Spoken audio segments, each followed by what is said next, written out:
Aibu ndugu yangu, aibu. Yaani sisi ndo tunaona aibu ndugu yangu. Yako nakuja na kutunza milioni 2. Kwenye milioni 2 yako 300,000 tu. Milioni 1,700,000 unarudisha. Hiyo Tanzania kitu cha kawaida. Nakuta ameenda ametunza miela. Yule bwana si anapenda sifa akionaga kamera. Bwana Diamond alitunza hadi hela ya hoteli bwana. Kaenda kulala ukweni.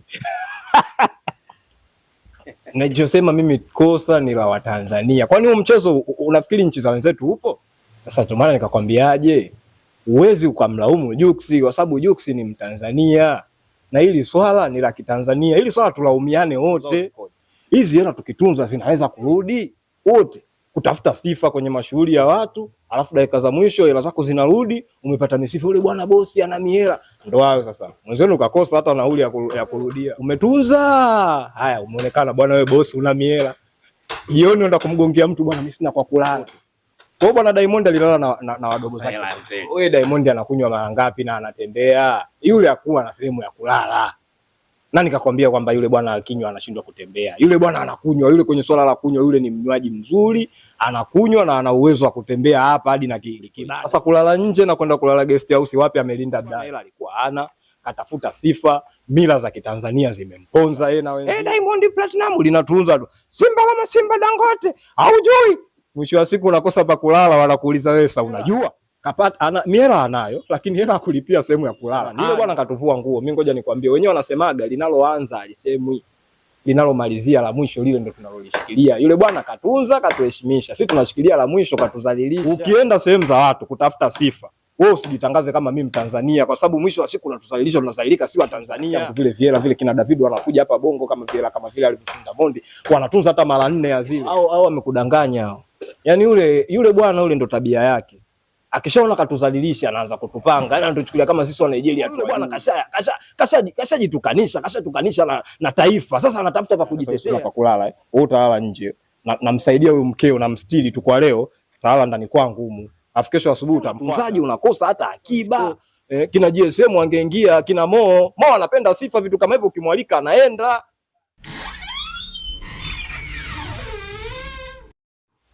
Bwana wa Nigeria wameamua kutujia juu sana wa Bongo. Tunafeli wapi? Aibu. Ndugu yangu, aibu. Yaani sisi ndo tunaona aibu ndugu yangu. Unajua? Haya mambo haya. Mimi kila siku huwa napendaga kusema. Haya maswala haya ya vitu vya Kitanzania kuviendeleza. Haya ndo madhara yake. Kwa sababu Tanzania sisi hivi vitu vya kawaida. Vitu vya kawaida sana. Leo bwana mimi nina shughuli yangu na kupanga kabisa. Bwana ndugu yangu, mimi nakuja kukutunza pale. Yako nakuja na kutunza milioni 2. Kwenye milioni 2 yako 300,000 tu. Milioni 1,700,000 unarudisha. Hiyo Tanzania kitu cha kawaida. Sasa hiyo Watanzania wakaibeba. Wakaenda nayo nchi za watu. Fika nayo Nigeria pale. Diamond nakuta ameenda ametunza miela. Yule bwana si anapenda sifa akionaga kamera. Anatunza miela. Bilnas, Nandi wanatunza miela. Baada ya kutunza bwana, baadaye wanamfuata Jux. Bwana Jux, katika zile hela tulizotunza kama tulivyokubaliana, zako kadhaa, zangu kadhaa. Jux anaenda kumfuata mkewe Priscilla. Sasa bwana Priscilla, zile hela ziko wapi? Bwana hii sherehe ni ya kwetu, ya kikeni. Kwa hizi hela hizi zinaingia upande wangu na mimi mwenyewe siwezi kukabidhiwa hizi hela mpaka hapo shughuli zote zibalizike. Bwana Diamond alitunza hadi hela ya hoteli bwana. Kaenda kulala ukweni. Bwana aibu. Ila kwamba kosa ni la Watanzania ama kosa ni la Jux? Nachosema mimi kosa ni la Watanzania. Kwani huo mchezo unafikiri nchi za wenzetu upo? Ila si mnapangana vizuri. Yaani mimi kwa upande wangu baada kuona nimekaa nimetuliza kichwa nikaona kwamba Jux ndo alifeli kwa sababu hajampanga mkewe, tabia zetu. Sasa ndio maana nikakwambiaje, uwezi ukamlaumu Jux kwa sababu Jux ni Mtanzania. Na hili swala ni la Kitanzania. Hili swala tulaumiane wote. Kwa sababu hata Diamond kabla hajatunza ilibidi amwambie bwana ndugu yangu hili swala la Kitanzania. Nchi za wenzetu inawezekana hili swala alipo. Sasa kama alipo, kwanza ongea kwanza na mama mtu hapo. Tujue taratibu zao zikoje. Hizi hela tukitunza zinaweza kurudi Sijui kama unanielewa. Ndio maana nikasema hili swala ni la kwetu sisi wa Tanzania wote. Wote kutafuta sifa kwenye mashughuli ya watu, alafu dakika za mwisho hela zako zinarudi, umepata misifa, yule bwana bosi ana mihela. Ndio hayo sasa. Mwenzenu ukakosa hata nauli ya kurudia. Watu wamemwacha. Ila mimi bado na stand pale pale. Yaani kwamba ulitaka Watanzania ambao jinsi ambavyo wamejaa katika ile sherehe nilivyoiona jana, walivyojaa wengi, mtu ajilipie nauli mwenyewe mpaka kwenda kule, ni mapenzi tayari. Achukue hotel, ni mapenzi. Mpaka kwenye swala la kutunza tayari wametaka kutuheshimisha kwamba Tanzania sio watu wadogo. Kwa mtu ana pesa zake, ana bajeti zake. Ushaona? Kwa hiyo Jux ilibesi wajiongeze. Ndugu yangu, sifa azimnyanyui mtu. Ngoja nikwambie, sifa azimnyanyui mtu. Ngoja mimi nikupe tu mfano mzuri. Sasa wewe umetunza, haya umeonekana bwana wewe bosi una miela. Jioni unaenda kumgongea mtu, bwana mimi sina kwa kulala. Wanakuchukua ukweni, haya kile chumba cha wageni kile. Cha wageni wakakuta kimejaa, maana siku ya sherehe wageni ni wengi. Akapewa kile cha watoto. Kwa hiyo bwana Diamond alilala na wadogo zake Priscilla. Nasikia alikunywa sana, alishindwa kutembea. Ila watu wengi ndio wameiweka hivyo kama alikosa na nilio bwana, alikosa hela yote. Wewe Diamond anakunywa mara ngapi na anatembea? Yule hakuwa na sehemu ya kulala. Nani kakwambia kwamba yule bwana akinywa anashindwa kutembea? Yule bwana anakunywa, yule kwenye swala la kunywa yule ni mnywaji mzuri, anakunywa na ana uwezo wa kutembea hapa hadi na kibada huko. Yule bwana hakuwa na sehemu ya kulala. Mimi ndo nakwambia yule bwana hakuwa na sehemu ya kulala. Kwa sababu kama angekuwa na hela, sawa nimeshindwa kutembea. Haya bwana nyinyi sikiliza, njoo. Shika hii. Nibebeni mnipeleke hotelini. Hilo nalo kashindwa. Sasa kila mtu alikuwa na mpenzi wake. Yule hela alikuwa hana. Walinzi hawakuwepo pale. Wanaolinda pale. Haya bwana nichukue nipeleke hata kwenye haya basi tufanye ki guest house vipo kule. Nipeleke basi hapo nikapumzike. Unalinda brand ingekuwa kashfa zaidi kuliko hii. Sasa kulala nje na kwenda kulala guest house wapi amelinda brand? Wewe jiulize wewe kama pale alivyolala nje pale akaenda kuombewa ukweni ndo kalinda brand au bora tu angeenda vigesti. Yule bwana hela alikuwa hana, katafuta sifa, mila za Kitanzania zimemponza yeye na wenzie. Bora yule mwenzie kidogo alitunza, wale kila bilinaso walitafuta sifa, lakini baadaye wakapiga wakashauriana, ndo la sasa ya kuwa na mwanamke kidogo mwenye kujitambua. Bwana wewe utunza tu, tunatunza hapa, lakini tubakishe za hotelini tusije tukaaibika. Wenzao wamejiongeza kidogo. Sasa yule mwenzao anatafuta sifa ili natunza. Bwana Diamond Platinum linatunza. Diamond Platinum linatunza tu. Simba Dangote, haujui. Mwisho wa siku unakosa pa kulala, wanakuuliza wewe sasa unajua? Bwana kiufupi, lakini ametuheshimisha Watanzania. Hatujakaa kinyonge. Mpaka anafikia level anatunza pale. Pale alikuwa tayari kashatuheshimisha. Ile ilivyofika tu wakati wa kuanza kuomba pa kulala, heshima imepotea. Yaani ushai kutengeneza kitu dakika 2 alafu dakika 2 hiyo ukalimba ile wanasemaga unasuka ukili huku nyuma unaungua. Yaani paka unamaliza kusuka unakuta kipisi tu kilichobaki. Ndio alichokifanya yule bwana. Sawa, katunza, katuheshimisha, kapata sifa yule bwana na miela. Muda huo anatafuta pa kulala. Yule bwana mwenye miela kapata miela anayo, lakini hela kulipia sehemu ya kulala hana. Sasa hapo kamuheshimisha nani? Yule bwana katuvua nguo. Mimi ngoja nikwambie, wenyewe wanasemaga linaloanza alisemwi, linalomalizia la mwisho lile ndio tunalolishikilia. Yule bwana katunza, katuheshimisha. Sisi tunashikilia la mwisho, katuzalilisha. Yule bwana katuzalilisha. Na sisi tunamwambia kabisa, ukienda sehemu za watu kutafuta sifa, wewe usijitangaze kama mimi Mtanzania, kwa sababu mwisho wa siku unatuzalilisha, tunazalilika si wa Tanzania. Sisi bwana tuweke kwenye mambo ya msingi. Kwa sababu pale kipindi anatunza angesema mimi Mtanzania. Baada ya pale yeye angejitia tu hata uchizi, bwana mimi nishakuwa chizi hapa namna gani vipi, tungemuelewa. Bwana unatuzalilisha, tunaonekana sisi hela zetu za mchongo. Mambo gani haya anatuletea? Kweli wewe Viera vile alivyotunza rafiki yangu, vile Viera vile kina David wanakuja hapa Bongo kama Viera kama vile alivyotunda Mondi, wanatunza hata mara 4 ya zile.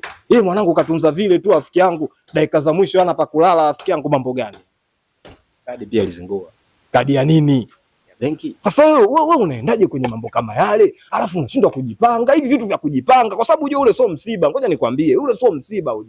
Ukisikia harusi manake wanakuambia bwana mimi nafanya sherehe yangu siku fulani. Tafsiri yake hiki kipande hiki cha katikati unatakiwa ujipange. Wewe unatakiwa ujipange. Sasa wewe muda wa kujipanga unatafuta sifa. Mwisho wa siku ndio kutuzalilisha Watanzania wote. Sisi tumezalilika. Mimi imeniuma sana hili swali.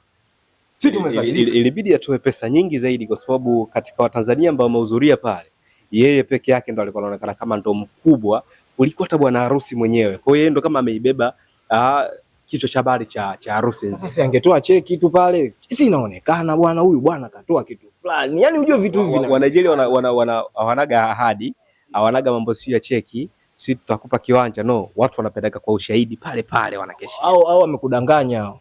Yaani yule bwana yule ndo tabia yake. Akishaona katuzalilisha anaanza kutupanga. Yaani anatuchukulia kama sisi wa Nigeria tuwajui.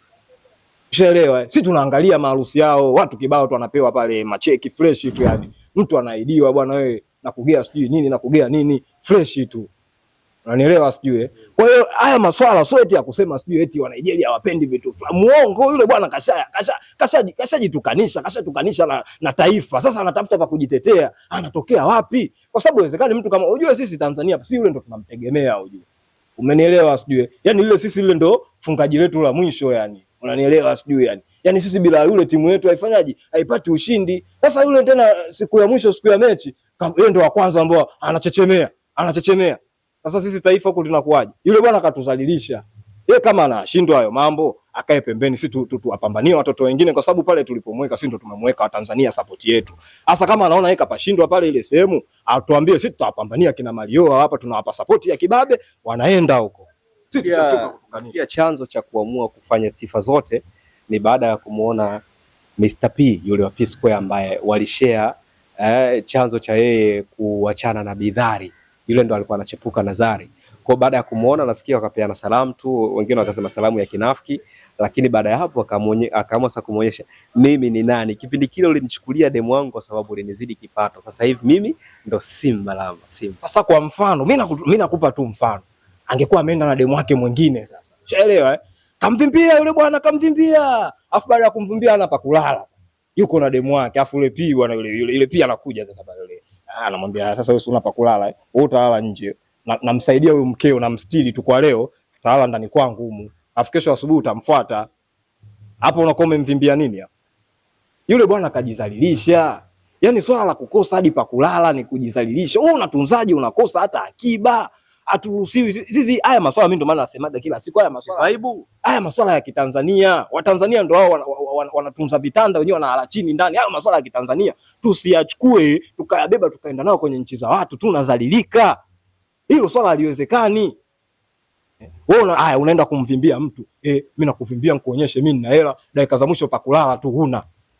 Sasa hapo umemvimbia mtu au umejizalilisha kwamba huyu bwana bwege tu hana hata pa kulala, mzembe mmoja tu hana maisha. Alafu dakika za mwisho inaonekana hata Watanzania huko wote hamna hata anayeweza ni kufanya kwamba lile jambo likafanyika. Kama angeshindwa yeye connect tu watu wazito kina GSM angeingia, kina Mo anapenda sifa vitu kama hivyo, ukimwalika anaenda. Kama mmeshindwa basi hata rais mstaafu bwana Jakaya Mrisho Kikwete hii isingemshinda hii, mngemwelekeza tu bwana rais ndugu yetu bwana tusaidie, kuna swala la kitaifa hili na hili, lingekuwa jepesi hilo kuliko yule bwana kaenda kuzalilisha taifa. Taifa limezalilika bwana, aibu mimi nakwambia. Aibu. Bwana neno moja konki kabisa kwa Watanzania ambao sio lazima tuwatoke nje ya mipaka ya Tanzania. Hata huku Uswahilini neno moja kwao wenye tabia kama hizi. Tupunguze haya. Itakapofikia hatua tuache kabisa. Najua kuacha kwa mara moja hatuwezi. Hiki ni kama kilevi. Lakini tupunguze, ifikie hatua tuache kabisa. Jikune pale ambapo mkono wako unafika bwana wewe. Usitafute sifa mbele za watu utaenda kuaibika. Sasa kama ule bwana mwisho wa siku ameliaibisha taifa, ameaibika yeye mwenyewe, anatunza mwisho wa siku abakiwe hata na kitu chochote. Ni vitu ambavyo havina msingi wowote. Kwa hiyo mimi ninachowashauri ndugu zangu wa Tanzania, sawa haya mambo Uswahilini huko yapo mengi, tuyaendelee kuyaenzi, lakini tusije tukayabeba haya mambo tukaenda nayo sehemu za watu au sehemu ambayo ina mchanganyiko wa mataifa, tutapata aibu. Haya masuala tuyafanye huku kwetu Uswahilini Tanzania, tuyafanye sehemu za watu tuachane nayo. Hayana issue haya mambo bwana. Wewe toa ulichokuwa nacho, mtu ataona bwana huyu ana nia kweli ya kunipa na hiki ndo alichobarikiwa. Usitafute sifa bwana. Usitafute sifa. Bwana asante. Bwana nashukuru.